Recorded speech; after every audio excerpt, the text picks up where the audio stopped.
assise au coin du feu, le dos rond, les mains sur les genoux, Babouchka écoute le vent d'hiver qui hurle dans la plaine. Il vient de loin, fait trembler la porte et la petite fenêtre, jette des étoiles de neige sur la vitre noire et secoue le feu de cheminée qui ronfle sous la marmite. Mais Babouchka n'a pas peur, bien à l'abri dans son isba.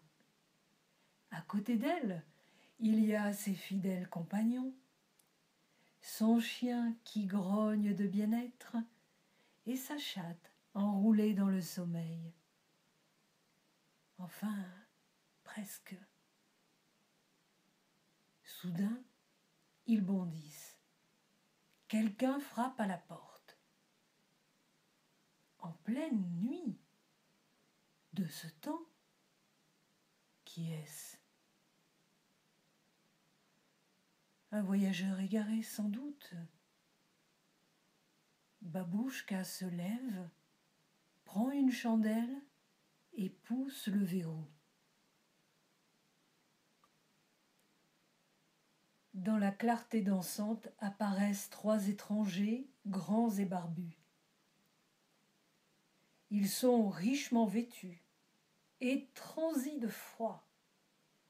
Le chien aboie, la chatte fait le gros dos, et puis ils s'apaisent et viennent se frotter aux jambes des visiteurs. « Babouchka, dit l'un d'eux, nous venons de très loin et nous passons t'annoncer une grande nouvelle. Cette nuit est né un petit prince qui régnera sur le monde. Nous lui apportons des cadeaux, mais nous ne savons pas où il loge. Veux-tu nous accompagner? Partons ensemble à sa recherche. » Babouchka hésite, frissonne. Elle est trop vieille pour courir les chemins par ce temps. Que deviendront son chien et sa chatte pendant son absence? Alors, pour gagner du temps, elle invite les visiteurs à entrer se réchauffer et à se reposer. Mais ils secouent tous les 3 la tête ensemble. « Non, Babouchka, nous sommes pressés. » Et ils s'en vont dans la nuit, les bottes lourdes de neige, la barbe au vent, dans les flocons qui tournoient. Babouchka retourne s'asseoir devant le feu et l'esprit engourdi se dit « Ah, je n'ai pas pensé à leur demander qui est le petit prince, ni où ils espéraient le découvrir.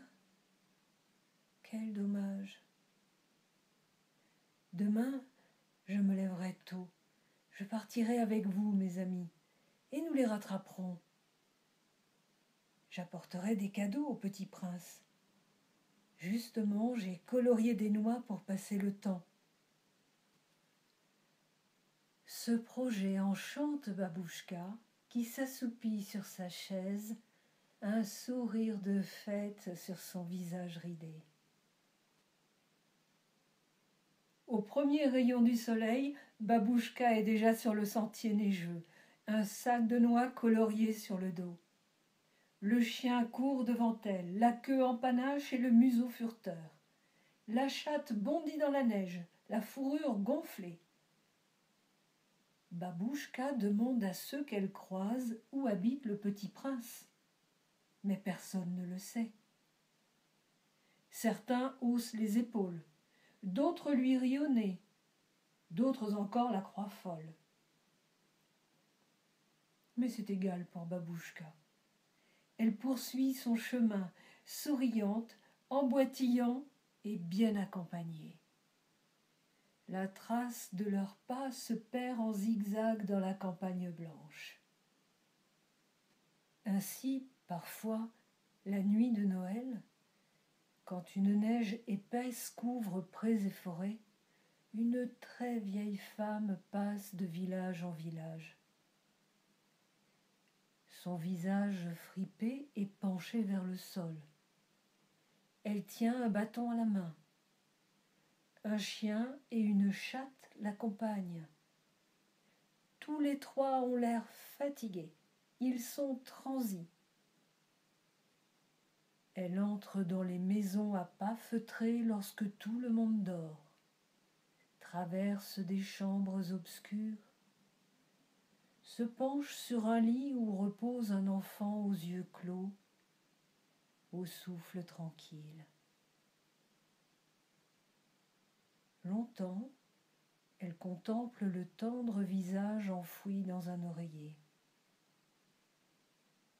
Enfin, elle secoue la tête et murmure : « Non, ce n'est pas lui le petit prince. Il faut que j'aille plus loin. »